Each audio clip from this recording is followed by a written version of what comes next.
Esta noche me regocijo en el privilegio de otro cumpleaños, dando la historia de aquello que Jesús ha hecho por mí.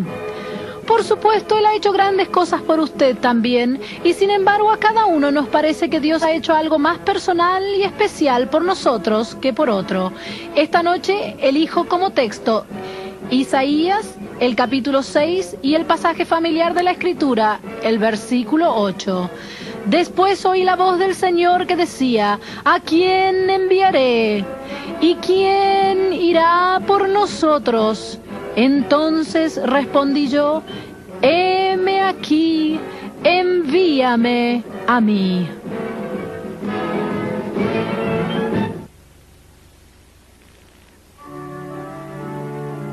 Fue a cierta distancia, en una granja canadiense en Ontario, a 5 millas de Ingersoll, nuestro pueblo más cercano, donde yo nací y me crié como la hija de un granjero. Yo era el único varón en la granja, la única niña en la granja, y por lo tanto muchas de las tareas caseras cayeron sobre mí. No cambiaría ese entrenamiento y oportunidad por nada del mundo. Siempre encuentro que mi mente y mi modo de hablar vuelven a la granja. Días de esquiar, de caminar en raquetas de nieve, días de patinar sobre el hielo de las lagunas y los ríos, días de escuela caminando 5 millas o cabalgando 5 millas, o montada en el trineo las 5 millas yendo y viniendo del lejano pueblo. Eso traía buen color a jóvenes mejillas canadienses, y siempre he estado muy agradecida en mi preciosa crianza en casa por un cuerpo sano. Fui criada con cereal de avena, con buen azúcar negra y crema espesa y congelada. Es la manera de criar a cualquier niño, con algo que trabajar en la vida del más allá. Eso creo. Mi vida estaba impregnada con enseñanza en la iglesia. Había un altar familiar en nuestro hogar. Fui criada con un pie en la iglesia metodista y yo diría el otro en el Ejército de Salvación, que era completamente nuevo entonces en nuestra parte del país. Y sin embargo nunca había nacido de nuevo. Extrañamente fue en mi propia iglesia metodista, mientras me preparaba para la reunión del coro, que tomé mi primer paso o 2 en el baile. Sin embargo pensé que estaba haciendo mal, hasta que tuve mi primer baile, y entonces supe que era bueno bailar. De verdad mi gente era anticuada. Si el primer baile que tuve, mi compañero fue un joven ministro presbiteriano, tenía que estar bien. Sin embargo, un día en la escuela me encontré con una barrera inesperada en mi vida hasta entonces tranquila. Nuestro maestro había presentado, como a muchas clases anteriores, la evolución. Creo, hasta donde tengo entendimiento, que esto pasó por encima de las cabezas de muchos alumnos, pero impactó mi mente hasta que un día vine con mi Biblia en una mano y un libro de texto en la otra y le dije: dígame por favor, ¿cuál es verdad, la Biblia o el libro de texto? Ciertamente son totalmente opuestos. El libro de texto dice que sin duda brotamos de origen animal y vinimos de la profundidad del océano, del crecimiento del hongo y demás, la ameba, en tanto que la Biblia declara que fuimos formados por Dios, el gran creador, quien nos dio aliento de vida. ¿Cuál, Señor, es la verdad? Niña, tu Biblia es un clásico, es una joya de la literatura y como tal debiera siempre ser leída y conservada. Pero en cuanto a su autenticidad y su veracidad, no, es mitología, escrita por hombres de antaño. Toma tus libros y encontrarás lo que es correcto. Ahora, niña, no tengo tiempo de continuar con esto por el momento. Señor, me gustaría que lo hiciera, porque esto ha mecido mi pequeño mundo. Siempre se me enseñó que había un Dios, se me enseñó a orar y a creer que esa Biblia es la palabra de Dios. Aquí estoy en un buen colegio canadiense y usted me está enseñando lo opuesto. Dígame si está apurado, ¿cómo puedo estar segura si este libro es correcto y la Biblia incorrecta? Rápidamente escribió los nombres de otros libros que yo podía examinar. Me encontré en la biblioteca leyendo Huxley, Darwin, Paine, Ingersoll. Y luego, con mi cabeza zumbando como una colmena de abejas, fui a casa a mi papá.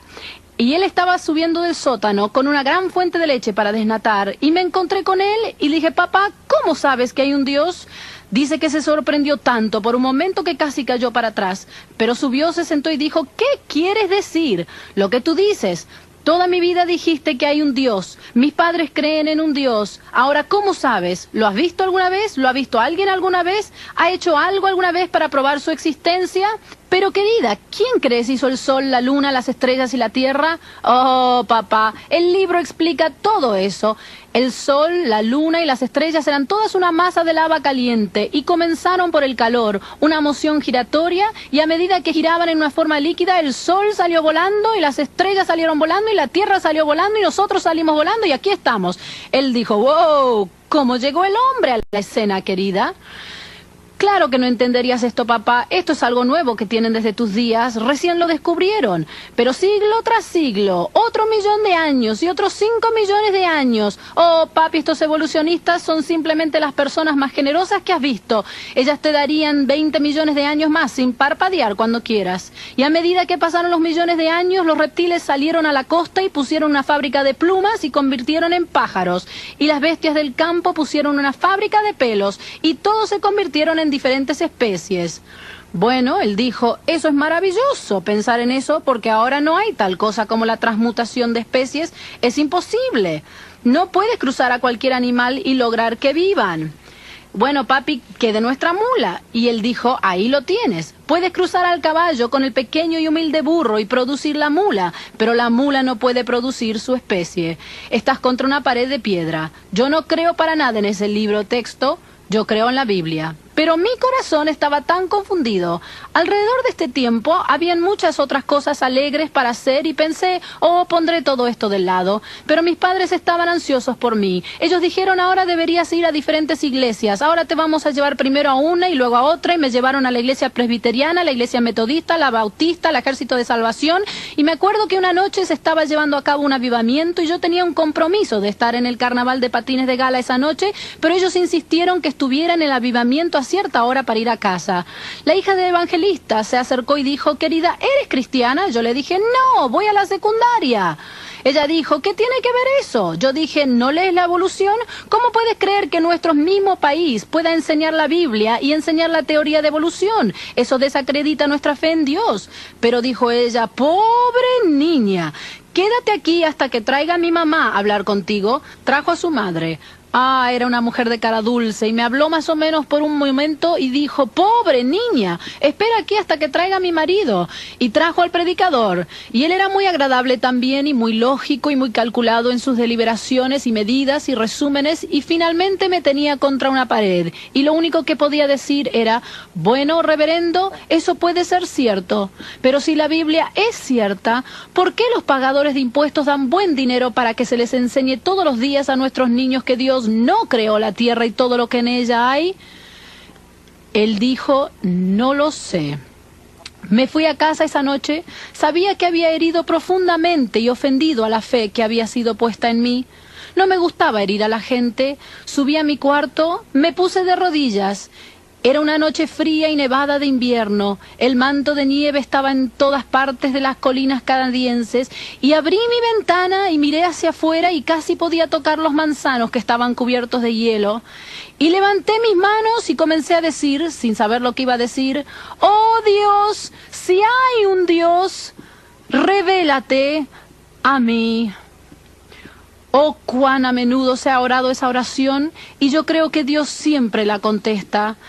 A mí me contestó en pocas horas. Escuché a algunos jóvenes de la secundaria hablando de una reunión de avivamiento que estaba conduciendo el reverendo Robert Semple, que tenía el Espíritu Santo, y la gente allí estaba aplaudiendo y gritando amén y aleluya. Dijeron, deberías ir, y es muy divertido. Así que tenían un poco de tiempo y le dije a mi padre, entremos a la misión. Y al entrar, Robert Semple estaba predicando. ¡Cómo predicaba ese hombre! Hechos 2:38. Las palabras penetraban como una espada. Arrepentíos y bautícese cada uno de vosotros en el nombre de Jesucristo para perdón de los pecados y recibiréis el don del Espíritu Santo. Porque para vosotros es la promesa y para vuestros hijos y para todos los que están lejos, para cuantos el Señor nuestro Dios llamare. Claro, escuchando predicar a ese hombre, uno creería que hay diferencia entre cristiano y pecador. Yo nunca había sabido tal cosa. Él simplemente trazó una línea clara. Y debes nacer de nuevo. Y de repente, ese hombre comenzó a hablar en otra lengua como el Espíritu le daba que hablase, y yo nunca había oído cosa semejante, y mis ojos se abrieron. Me senté allí y solo lo miré, y para mí era como si Dios decía: tú eres una pobre, perdida, miserable pecadora. Dije, papi, salgamos de aquí. Él dijo, yo pensé que querías venir. Yo dije, eso quería, pero ahora me quiero ir. ¿Cómo logré hacer el ensayo esa noche de la obra de Navidad? No lo sé, pero sí sé que durante 3 días Dios me siguió. Al tercer día, regresando del colegio, dije, Señor, Señor, ten misericordia de mí, una pecadora. Les digo que sentí como si el cielo me iba a caer encima y me iba a aplastar y que iba a perder mi alma en el infierno.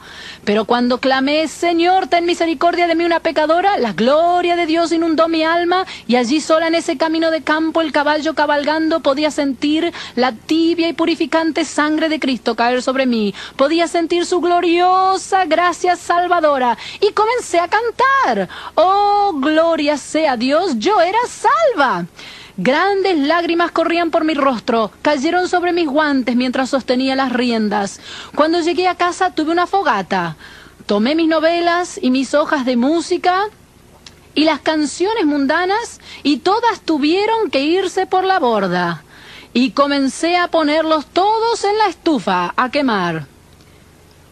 Comencé a leer mi Biblia, Cómo ganar almas, y encontré que cada uno en la Biblia que se convertía en verdadero ganador de almas en el Nuevo Testamento, primeramente era lleno del Espíritu Santo. Ellos necesitaban el bautismo de poder de lo alto. ¿Y cómo oré? Oh, dije yo, Señor, aquí está la promesa. Estaban todos unánimes juntos, y de repente vino del cielo un estruendo como de un viento recio que soplaba, el cual llenó toda la casa donde estaban sentados. Señor, lléname ahora. Y oré por 1 semana, y entonces, gloria a Dios, el bautismo del Espíritu Santo golpeó mi alma, y otra vez estaba sola en un hogar a las 5 de la mañana, y el Señor me bautizó. Y nunca olvidaré cómo cayó el fuego. Podía ver a mi maravilloso Salvador colgando en la cruz por mí, y recuerdo que había un charco de lágrimas donde caí bajo el poder de Dios. Y el Señor me llenó con el deseo de traer las almas. Me siento absolutamente responsable por India y China y Ceilón y Sudamérica y los confines de la tierra. Id por todo el mundo y predicad el Evangelio a toda criatura. Señor, nunca he oído de una mujer predicadora, todos son hombres, no sé por qué. ¿Por qué no fui hombre? Me gustaría ser un hombre joven para que pudiera salir a predicar. El Señor dijo, mantén la paz por ahora. El evangelista Robert Semple, bajo quien fui convertida, quien había estado en Stratford, regresó a Ingersoll, y mientras yo estaba velando por unos niños enfermos, él abrió la puerta y entró. Yo dije, ¿cómo está, reverendo Semple? Él dijo, ¿cómo está usted? Yo dije, estoy aquí cuidando de estos niños enfermos. Pensé que estaba en Stratford. Él dijo, estuve allí, pero estoy aquí por unos días. Estoy aquí para cuidar a los niños. Yo dije, me alegro que esté de vuelta, pero yo estoy cuidando a los niños. Él dijo, entonces ambos cuidaremos de los niños. Se sentó un rato y oró por los niños que estaban inquietos por la fiebre, y me miró con esos grandes ojos azules y dijo, ¿cómo está todo con tu alma? Yo dije, he estado recibiendo esas cartas que mandó a todos los convertidos, he estado leyendo todas las citas bíblicas que nos dio, y he sido bautizada con el Espíritu Santo, y hermano, puedo ver el mar de pecadores que pasan como un gran río negro sin Dios. Y ahora que he sido salva, quiero alcanzar y ayudar a traer a otros. Él dijo, Dios te bendiga. Y levantó mi geografía escolar que estaba allí y dijo, veo que hay un mapa de China. ¿Sabes que voy a ir como misionero a la China? Dije yo, es cierto, no es maravilloso. Desearía ir yo como misionera a la China o a algún lado para el Señor. Tengo tal ardor en mi alma para ganar almas y no sé dónde empezar. Él dijo, ¿en realidad te gustaría ir? Y yo dije, como me encantaría cualquier lado por Jesús. Se estiró y cubrió mi mano con su mano grande y competente y dijo, Amy, te amo. Eso es lo que he regresado para decirte. ¿Te casarías conmigo e irías a la China? Él dijo, un momento, antes de que contestes, arrodillémonos aquí, al lado de la mesita, y preguntémosle al Señor acerca de esto. Nunca había oído una propuesta como esa, ni antes ni después, en toda mi vida. Ambos nos arrodillamos. Robert oró. Yo no podía, había un tremendo nudo en mi garganta, pero él oró. Cerré mis ojos fuertemente, y cuando los abrí podía ver un largo camino a la gloria, y Robert y yo íbamos juntos por el camino. Abrí mis ojos, no hay nada allí. Debe ser mi imaginación, solo el empapelado. Cerré mis ojos otra vez y allí estaba el camino, solo que esta vez yo iba sola por el camino. Robert parecía no estar. No lo comprendí todo, pero abrí mis ojos y le dije sí a Dios y sí a Robert. Hubo un casamiento poco después en la granja canadiense, bajo la enramada, bajo los manzanos, y felizmente me fui tras las cintas blancas que volaban en el látigo del viejo carruaje. Y Robert Semple salía a dar la predicación de la palabra del Dios vivo. ¡Aleluya! Oh, yo solo era la esposa del predicador, pero cómo estaba aprendiendo. Él era mi instituto bíblico. ¿Saben? A la noche, cuando terminaba el día, se sentaba y me enseñaba de la palabra de Dios. Yo lo había leído antes, pero ahora con el Espíritu Santo era nuevo. Predicó en Chicago, predicó en Canadá, predicó en las reservas indias y vuelta en Chicago. Y entonces dijo, ahora querida, siento que debemos ir a la China. Comenzamos a despedirnos en las diferentes iglesias. Adiós a todos, adiós. Partimos para la China, desembarcando primero en Hong Kong y luego yendo al interior. Fue mientras estuvimos en la isla de Macao predicando el evangelio que Robert se puso tan violentamente enfermo. Finalmente fue llevado de vuelta a Hong Kong y yo fui llevada de vuelta destruida por malaria. Y a la cima de la colina, al Hospital Matilda, donde los misioneros no se les permite nunca, creo yo, pagar un centavo por su cuidado.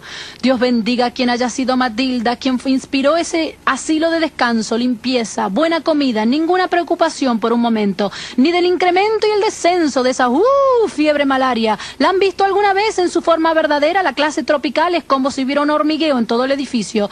Y luego el día en que vinieron y me dijeron, hermana, puede tomar el té con su esposo esta noche. Oh, dije yo, son tan buenas conmigo. Ni siquiera ni es día de visita. No sabía por qué eran tan buenas hasta que Robert, mirando hacia arriba, sus ojos parecían mucho más grandes y mucho más azules. Su Biblia estaba abierta y dijo, cariño, ¿qué harías si algo me ocurriera? Robert, no hables así. Nada podría ocurrirte, querido. Estamos llamados a la obra. Su rostro estuvo convulsionado por un momento. La enfermera dijo, querida, tendrás que irte ahora, lo estás cansando. Oh, dije, lo siento tanto, no quise hacerlo. Me senté al pie de su cama y dije, buenas noches, querido. De repente el rostro de Robert estaba calmo como un lago después de una tormenta. Sonrió y dijo, buenas noches, querida, te veré en la mañana. Esas fueron las últimas palabras que me dijo. Pero habrá una mañana, ¿no es cierto? A la mitad de la noche, como a las 2, vinieron a llamarme. Por alguna razón, mis rodillas no me sostenían. Parecieron convertirse en goma de repente. Cuando llegué a su sala, me paré al lado de su cama y vi que estaba inconsciente. Y sin embargo, estaba sonriendo. Y de alguna manera me caí. Pero agarré su mano al caer y dije, Robert, no podrías dejarme aquí. No ahora. Y de repente dijeron, ya se fue. Sabía que iba a gritar, pero antes de que pudiera, el Señor vino sobre mi alma y puso sus brazos de consuelo a mi alrededor y encontré que mi boca pronunciaba, el Señor da y el Señor quita, bendito sea el nombre del Señor.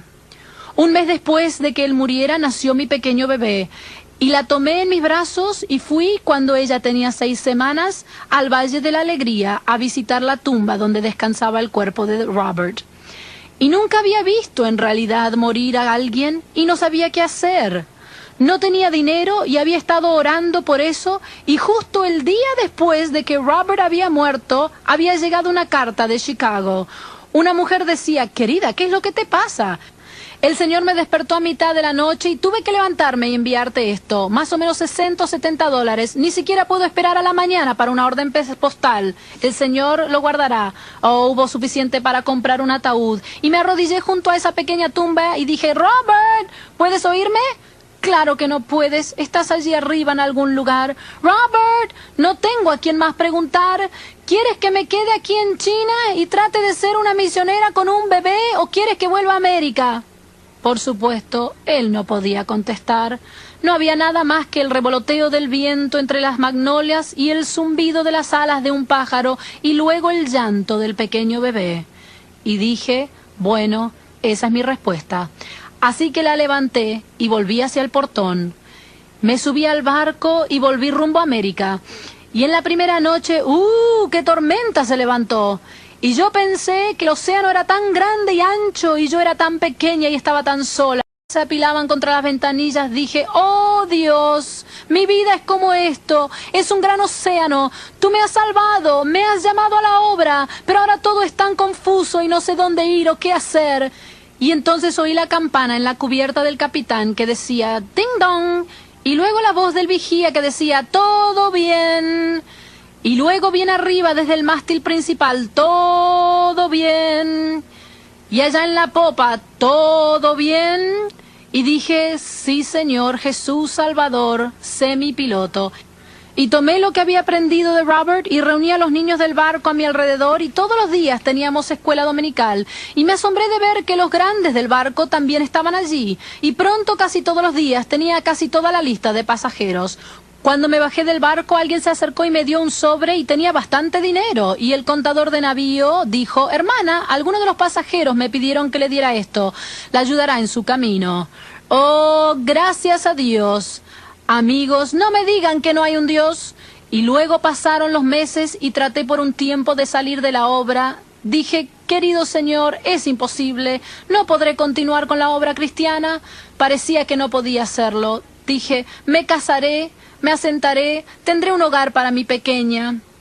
Y luego llegó a mi corazón la gloria y el gozo de mi precioso hijo. Y entonces dije, ahora sé seguramente que nunca podré predicar. Pero cada día y cada noche Jesús hablaba a mi alma, ahora irás, predica, predica, predica la palabra de Dios. Yo dije, Señor, no puedo ir. Y luego me enfermé y estaba casi quebrantada y eso lo decidió. Finalmente le dije sí a Dios, pero no hasta que me habían sacado de la mesa de operaciones para morir.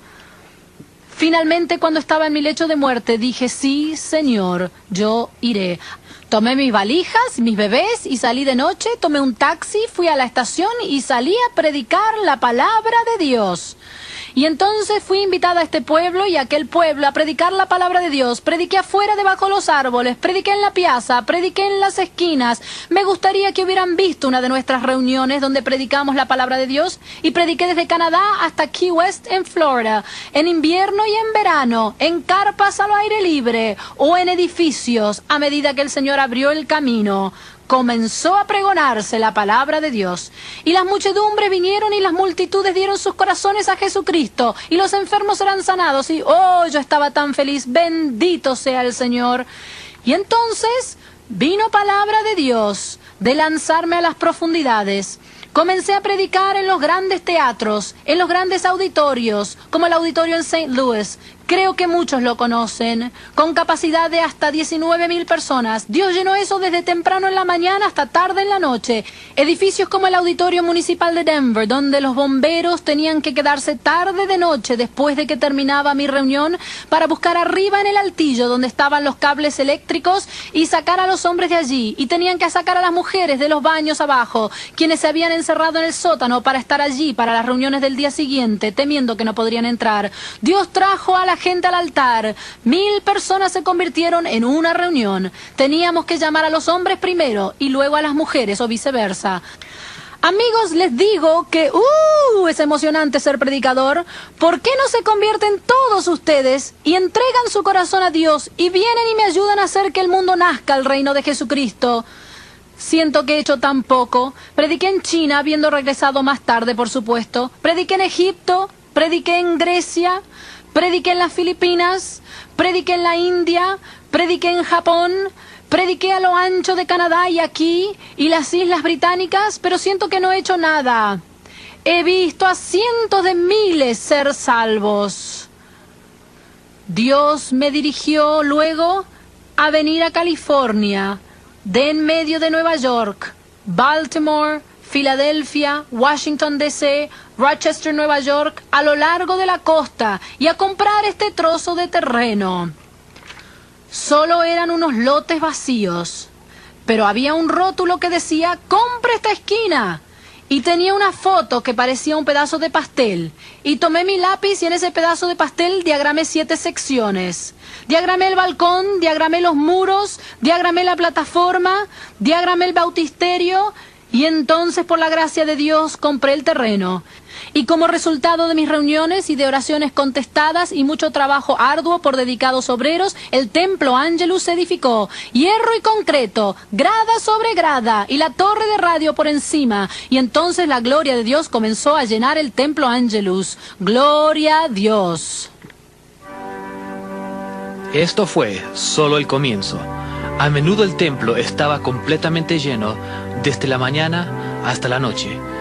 Es imposible calcular las multitudes que fueron impactadas por esta poderosa mujer. Los altares estaban llenos con los arrepentidos. Cantidades de personas vinieron para ser bautizados en agua. Miles fueron bautizados con el Espíritu Santo. Se oraba y se ministraba a los enfermos, hora tras hora. Ocurrieron sanidades milagrosas. Con fondos recaudados de la venta de bolsas de cemento en miniatura y donaciones, se construyó la Facultad Bíblica Life. El ministerio creció rápidamente después de su apertura en 1923. Ese mismo año comenzó el ministerio de la Torre de Oración, con oración las 24 horas al día. Al año siguiente fue instalado el cable para la radio KFSG. KFSG fue la primera radiodifusora en todo el país en ser mantenida y operada por una iglesia. En 1927 se abrió el dispensario para ofrecer sin reservas comida y ropa a miles de personas destituidas. Ella diseñó la bandera cuadrangular. ¿Ha hecho alguna vez una bandera? Me gustaría que entendiera nuestra bandera. La sangre de Cristo es el rojo, el amarillo es el fuego pentecostal del Espíritu Santo, el azul es la luz divina del sanador, el púrpura es la segunda venida del Señor Jesucristo. Sobre el rojo brilla el oro, azul y púrpura, pliego sobre pliego. Durante el resto de su vida, Aimee Semple McPherson continuó predicando el mensaje que Dios le había dado. Desarrolló un ministerio con mensajes vivamente ilustrados. Escribió y compuso canciones y ayudó a difundir la música de otros.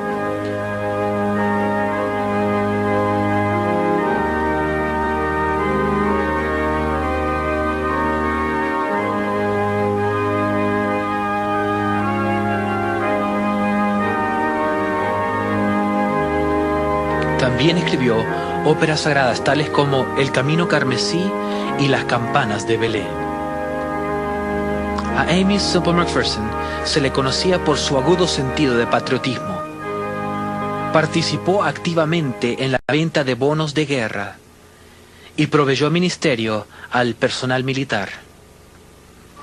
¿Cómo explica uno un éxito tan fenomenal?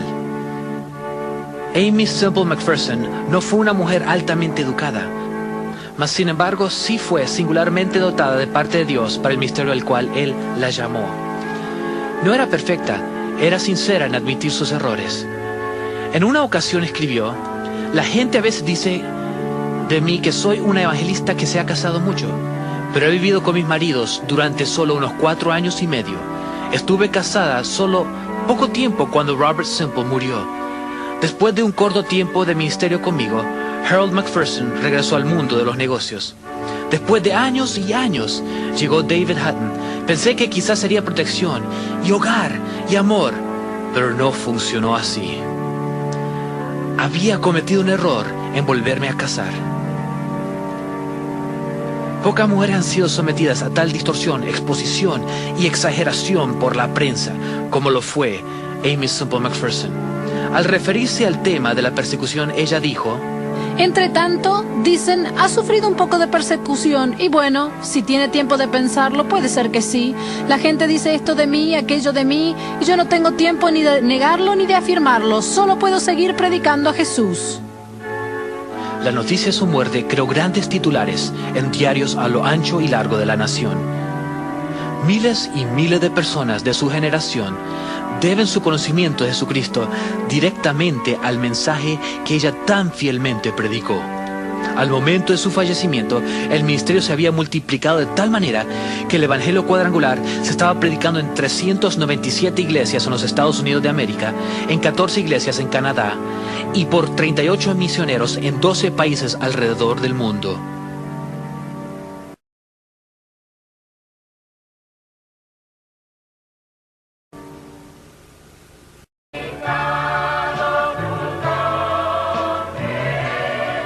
Al mirar hacia atrás, a los años de su vida dedicada, tenemos la certeza de que el mensaje que Dios le dio fue verdaderamente un evangelio perfecto, un evangelio completo para el cuerpo, para el alma, para el espíritu y para la eternidad.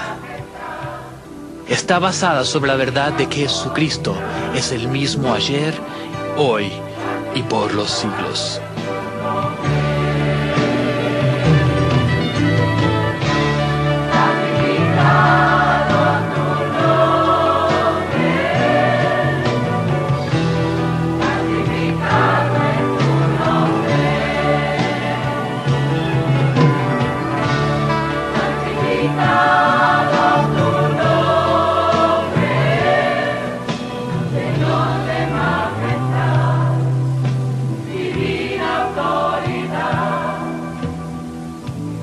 Santificado es tu nombre.